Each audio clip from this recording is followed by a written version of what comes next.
What's going on, guys? It's Coach Nick with Because of Why, your youth development coach. Now, today we're going to talk about the 4 laws of leadership. Now, what I want you to do at the end of this video, I want you to implement what you learn, to execute upon it. Because if you don't take action, man, it's just worthless. It's invaluable information. You see, that's the problem nowadays, is that everyone has so much wisdom and knowledge. We're in the information age, right? The biggest problem is not having the right information. The biggest problem is not taking action and seeing if it works or not, right? So the best thing you can do with this video is just implement in your life. And I'll talk about that towards the end of the video. So this is the 4 laws of leadership. The first law is coordinating and communicating. You know, as a leader, it's very important to communicate the objective and the purpose of whatever it is you're doing. You see, Coach Carmen and I, we actually were running an after-school program. And what happened was, in one classroom, we set the standards. We coordinated and communicated to everyone, hey, you guys are going to be doing this. We communicate the objective and the purpose, and we're communicating these are the standards, the guidelines, the values of this classroom, what makes this classroom culture.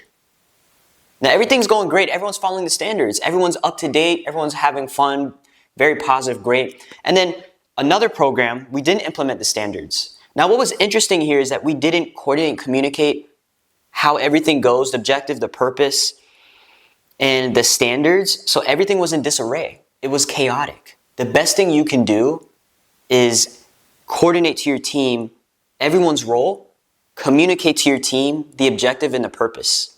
That's it.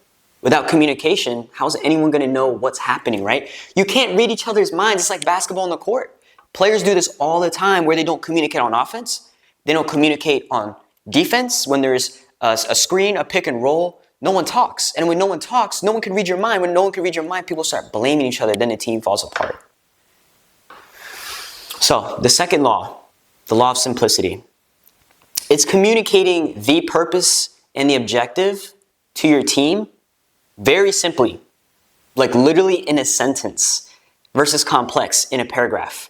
Have you ever written an email or seen an email or a text message from someone? They sent like 6 paragraphs. And you're just like, I'm not reading that. That's what some people think when you over-communicate, over-deliver like way too much in words and you make it so complex. Where the objective and the purpose is 6 paragraphs and people are like, I don't understand. People usually remember the last thing you say. So if you just stick to the objective and the purpose of whatever it is you're communicating according to your team, very simply, it's going to be very effective. But if you make it so complex and you dance around it and you repeat yourself many times, it's going to be very hard to understand. And then there's going to be disarray. And then you got to take ownership when the team falls apart and makes mistakes because clearly you didn't communicate it simply. Okay? Law number 3, prioritizing and executing. If you think about it right here, just picture a glass jar, okay? A glass jar. Now, in this glass jar, you can put sand in it first, and it fills the glass jar halfway full, right? And then you put big rocks into the jar to see if it fits, but not all the rocks fit. Now, what if you did that vice versa? You flipped it, you changed the order. So you got that glass jar now, and you put the big rocks in first, they all fit, and then you pour the sand in and it fills all the cracks. You see, that analogy right there shows you prioritizing and executing. It's important to handle the big fish so then you can move on to the little fish. And you can't move on to the little fish until you execute the priorities, the big fish, the rocks. You see what I did there? You got to put the big things first so you can fill it in with the little things afterwards. Number 4, delegating leadership. Now, when I was coaching basketball, one thing I found out was that I was leading so much with authority that my team wasn't building trust upon each other. My ego was getting in the way. And I came in the middle of the season where they did things a certain way and I was doing things my own way. You know, that's totally fine, but I wasn't listening to them in the beginning of the season. Instead, my ego was getting to me. It was just like, they don't know what they're talking about. I'm the coach here. But at the end of the season, I started listening to them. You see, as a leader, when you're delegating leadership, you're listening to your team. So in the middle of the game, instead of saying, we're going to play man, we're going to shoot the basketball this way, communicating the objective and purpose, that's fine.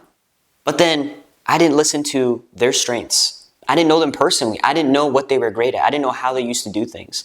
So I integrated my new wisdom and knowledge with theirs, and I just listened to them. Hey guys, what we got to do, the objective, we got to win this game. We got to come back. The purpose, we got to play our hearts out.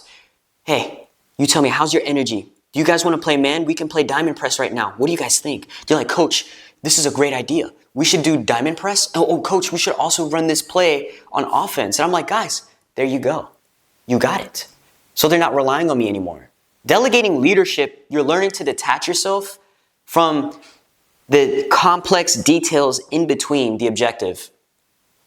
But instead, you're letting your team figure out the more complex part, the more details, right? You see, as a leader, many times we tend to focus so much on the sand right in front of our eyes that we don't see everything else is going on.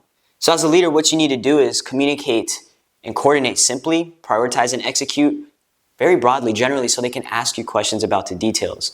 Because instead of looking so close at the sand right here, now I can see the hourglass. I can see how much sand is coming down. I can see the shape of the hourglass, the color of the glass, the color of the sand. I can see more when I step back and I let the team lead within. That's the whole thing about delegating leadership.